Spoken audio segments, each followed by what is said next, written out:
Good afternoon, all. Today we are going to start with our second part of business research methods. Let us start today's class with our first topic, concepts. Concepts are the building block of theory. It represents the point around which business research is conducted. See, what is concepts? Concepts എന്ന് പറയുന്ന word pure meaning എന്ന് പറയുന്നത് അതിൻ്റെ നമ്മൾ ഉദ്ദേശിക്കുന്ന കാര്യം, നമ്മുടെ ധാരണ, ഓക്കെ, പിന്നെ എന്താ അതിൽ നമ്മുടെ ആശയം, ഇതിനൊക്കെയാണ് നമ്മൾ കൺസെപ്റ്റ്സ് എന്ന് പൊതുവെ പറയുന്നത്. It represents the point around which business research is conducted. നമ്മുടെ ആശയം, നമ്മളൊരു ബിസിനസ് റിസർച്ച് കണ്ടക്ട് ചെയ്യണമെങ്കിൽ അതിൻ്റെ പുറകിൽ ഒരു റീസൺ ഉണ്ടായിരിക്കും. ആ റീസണെയാണ് കൺസെപ്റ്റ് എന്ന് പറയുന്നത്. ഓക്കെ, ഒരു സിമ്പിൾ ആയിട്ടുള്ള ഒരു എക്സാമ്പിൾ പറയാം. ഇവിടെ ABC 3 കമ്പനികളാണ്. ഇതിൽ B&Cയേക്കാൾ ബെറ്റർ ആയിട്ടാണ് A ഈ വർഷം പ്രോഫിറ്റ് ഏൺ ചെയ്തിട്ടുള്ളത്. ഓക്കെ, അവർ പ്രോഫിറ്റബിൾ ആണ്. ഈ ഒരു വർഷം B&Cയേക്കാൾ ടോപ്പിൽ ആര് വന്നു? A വന്നു. There will be many reasons, അല്ലേ? ഈ ഒരു സിറ്റുവേഷൻ ഫോം ചെയ്യാൻ ഒരുപാട് കാരണങ്ങൾ ഉണ്ടായിരിക്കും. എന്തൊക്കെയായിരിക്കും? പ്രൊഡക്റ്റ് ക്വാളിറ്റി, അവരുടെ സർവീസ്, ക്വാണ്ടിറ്റി, ഡിപ്പെൻസ്. ഓക്കെ, ഇതുപോലെ ഒരുപാട് ഫാക്ടേഴ്സ് ഉണ്ടായിരിക്കും. അപ്പം ഇവിടെ എന്താണ്? B&Cയേക്കാൾ ബെറ്റർ ആയിട്ട് A വന്നത് കൊണ്ടാണ് ഞാൻ ഇവിടെ ഈ ABC എന്നുള്ള 3 കമ്പനീസിനെ റിസർച്ചിന് വേണ്ടി യൂസ് ചെയ്യുന്നത്. ഓക്കെ, അപ്പോൾ അതാണ് എൻ്റെ ഇവിടുത്തെ കൺസെപ്റ്റ് എന്ന് പറയുന്നത്. Next, let us move to the next topic, operational research.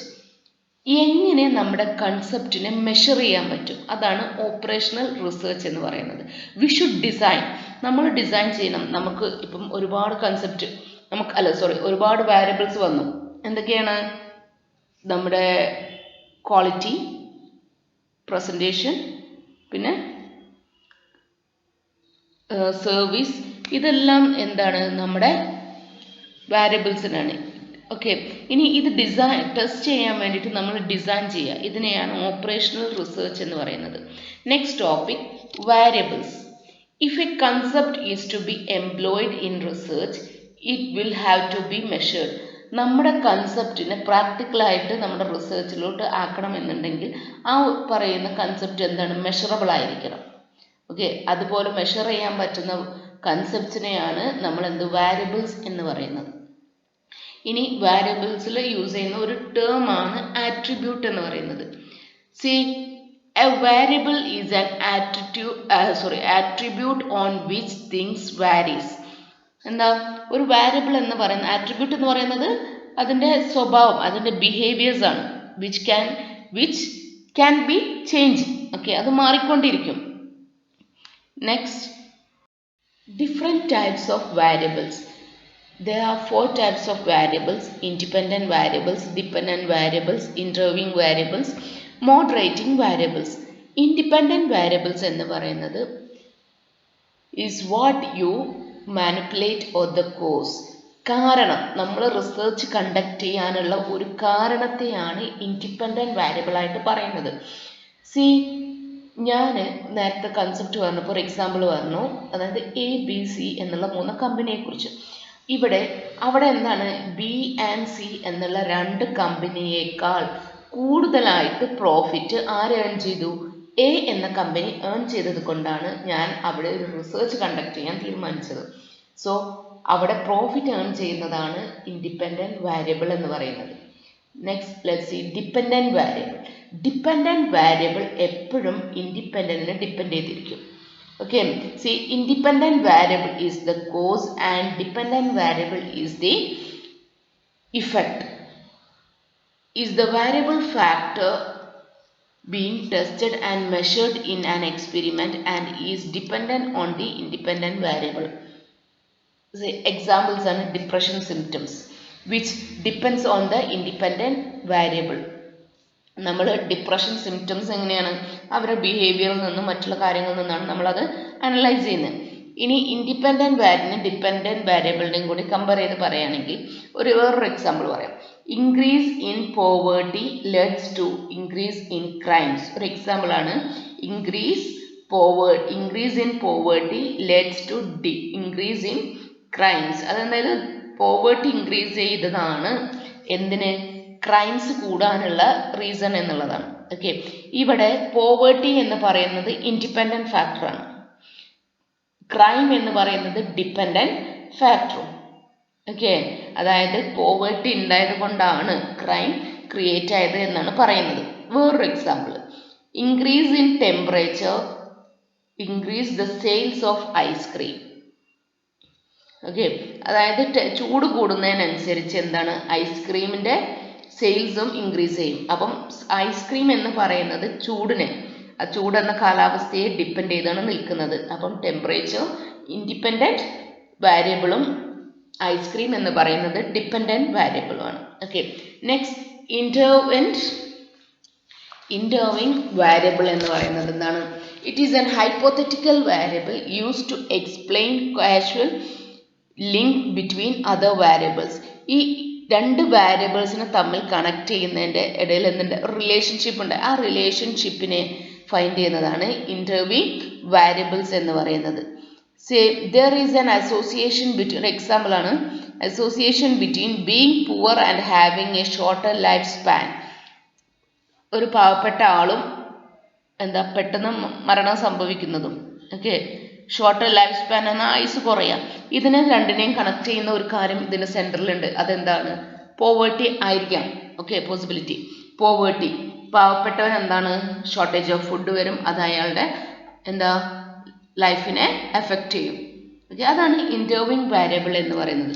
Moderating variable, see this type of variable can be moderate the relationship between two variables. Okay, ക്രമീകരിക്കുക എന്നുള്ള മോഡറേറ്റിംഗ് വാരിയബിൾസ് എന്ന് പറയുന്നത് അതിൻ്റെ ക്രമീകരണമാണ്. It is the relation between two variable hold for men but not for women. Then the relationship is said to be moderate by gender.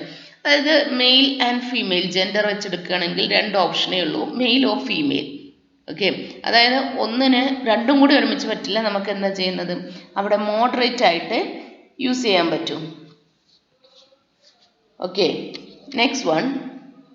Let us see an example for moderate variable. Increase in daily wage rate leads to increase in the consumption of liquor. Salary കൂടുന്നത് എന്തിന് increase ചെയ്യിപ്പിച്ചു? അവരുടെ wage കൂടുന്നത്, കൂലി കൂടുന്നത് അവർ മദ്യപാനം കൂടുതലാക്കി എന്നാണ് പറയുന്നത്. പക്ഷെ അത് നമുക്ക് case of men it will be possible, right? But not for women. Okay, see overall impact higher wage rate on the consumption. അപ്പോൾ അവിടെ നമ്മൾ മോഡറേറ്റ് വാരിയബിൾ എന്ന് പറയുന്നത് മെയിലിനെ മാത്രം കമ്പയർ ചെയ്യുകയാണെങ്കിൽ വേജ് കൂടുന്നത് അവരുടെ മദ്യപാനശീലം കൂട്ടാനാണ് പോസിബിലിറ്റീസ് എന്ന് പറയുന്നത്. Okay, see the overall impact of higher wage rates on the consumption of liquor is moderated by gender. The original relationship between independent and dependent variable get modified in the presence of third variable. Okay. Proposition. It serves to bring together the concept of the theory. നമ്മുടെ തിയറിയുടെ കൺസെപ്റ്റിന് എന്താണ്? അത് പോസിറ്റീവായിട്ടും നെഗറ്റീവായിട്ടും മറ്റ് സ്റ്റേറ്റ്മെൻറ്റിൽ reflect ചെയ്യിപ്പിക്കുക എന്നുള്ളതാണ്. ഇവിടെ അതിനൊരു example കൊടുത്തിട്ടുണ്ട്. Just read out. C continuous drinking or maintain your health. ഇതാണ് നമ്മുടെ പ്രൊപ്പോർഷനായിട്ടുള്ള സ്റ്റേറ്റ്മെൻറ്റ് എന്ന് പറയുന്നത്. നമ്മുടെ റിസർച്ചിൽ നിന്ന് നമ്മൾ ഫൈൻഡ് ചെയ്തിട്ടുള്ള ഒരു സ്റ്റേറ്റ്മെൻ്റ് ആണ് continuous drinking or maintain your health. അതിൽ നിന്ന് രണ്ട് കാര്യങ്ങൾ, കണ്ടിന്യൂ ഡ്രിങ്കിങ് ചെയ്താൽ ഹാംഫുൾ ആണ് എന്നുള്ളതും അല്ലെങ്കിൽ പാകത്തിന് ഡ്രിങ്ക് ചെയ്താൽ അത് ഹെൽത്തി ആണെന്നുള്ളതും ഇതിൽ നിന്ന് ഐഡൻറ്റിഫയബിൾ ആണ്. Okay, next term hypothesis. Very important term in research. A hypothesis is the statement that can be tested by scientific research. Hypothesis ആണ് നമ്മൾ ഒരു എക്സ്പെരിമെൻറ്റ് ചെയ്യുകയാണെങ്കിൽ നമ്മൾ എക്സ്പെരിമെൻറ്റ് സ്റ്റാർട്ട് ചെയ്യുന്നതിന് മുന്നേ അല്ലെങ്കിൽ ഡേറ്റ കളക്ട് ചെയ്യുന്നതിൻ്റെ മുന്നേ തന്നെ നമ്മൾ ഹൈപ്പോത്തസിസ് സെറ്റ് ചെയ്യും. ഇവിടെ ഒരു എക്സാമ്പിൾ പറയുന്നുണ്ട്. Say hypothesis 1, drunkards die young, drunkards die old. ഇതൊക്കെ അതിൻ്റെ നമ്മൾ ഗസ് ചെയ്യുന്നതാണ്. ഡ്രങ്കാർഡ്സ് ഡൈ ചെറുപ്പത്തിൽ മരിക്കുന്നു, ഡ്രങ്കാർഡ്സ് ഡൈ ഓൾഡ് വെള്ളടിക്കാരൊക്കെ കുടിയന്മാരൊക്കെ വയസ്സായിട്ട് മരിക്കുന്നു, ചെറുപ്പത്തിൽ മരിക്കുന്നു. ഓക്കെ, സി നമ്മളിവിടെ സെറ്റ് ചെയ്യുന്ന ഹൈപ്പോത്തസിസ് എന്ന് പറയുന്നത് എന്താണ്?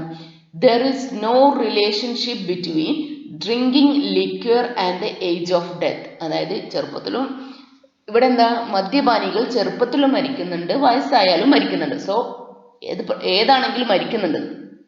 ഓക്കെ, അപ്പം നമ്മളിവിടെ സെറ്റ് ചെയ്യുന്ന ഹൈപ്പോത്തസിസ് എന്ന് പറയുന്നത് there is no relationship between drinking liquor and the age of death. അവരുടെ ഡെത്ത് അത് യങ് ആണോ ഓൾഡ് ആണോ എന്നുള്ളത് ഡിപ്പെൻഡിങ് അല്ല, അതായത് ഒരു മദ്യപാനികളാണ് എന്നുള്ളതും ഒരു റീസൺ അല്ല എന്നുള്ളതാണ്. ഇനി ഹൈപ്പോത്തിസിസ്, ഇത് നമ്മളുടെ നൾ ഹൈപ്പോത്തിസിസ് ആണ്, ഇപ്പോൾ ഓൾറെഡി സെറ്റ് ചെയ്തിട്ടുള്ളത്. There is no relationship between drinking liquor and the age of death. ഇനി നമ്മുടെ ഓൾട്ടർനേറ്റീവ് ഹൈപ്പോത്തിസിസ് എന്ന് പറയുന്നത് there is a relationship between drinking liquor and the age of death. Okay, അവിടെ ഒരു relation ഉണ്ട് എന്നുള്ളതാണ്. അവർ അതായത് ലിക്വർ ചെയ്യുന്നത് എന്താണ്, ഡെത്തിനുള്ള ഒരു പോസിബിലിറ്റി ആണ് എന്നുള്ളത്. ഇതിൽ രണ്ടിൽ ഒന്നാണ് നമ്മൾ പ്രൂവൺ ചെയ്യാൻ പോകുന്നത് ത്രൂ റിസർച്ച്. ഓക്കെ, ഇവിടെ 2 and 3 കൊടുത്തിട്ടുള്ള രണ്ട് സെയിം ഇതുപോലുള്ള രണ്ട് എക്സാമ്പിൾസ് ആണ്. ഇതിനുള്ള ഹൈപ്പോത്തസിസ് നിങ്ങൾ സെറ്റ് ചെയ്യാം. Okay, daily third one, see daily apple consumption lead to fewer doctor visit. Okay, അപ്പം there is no relationship between daily consumption of apple and doctor's visit. There is a relationship. അങ്ങനെ ആണ് നമ്മൾ എന്ത് ചെയ്യുന്നത്, രണ്ടും set ചെയ്യുന്നത്. Okay, this is your activity.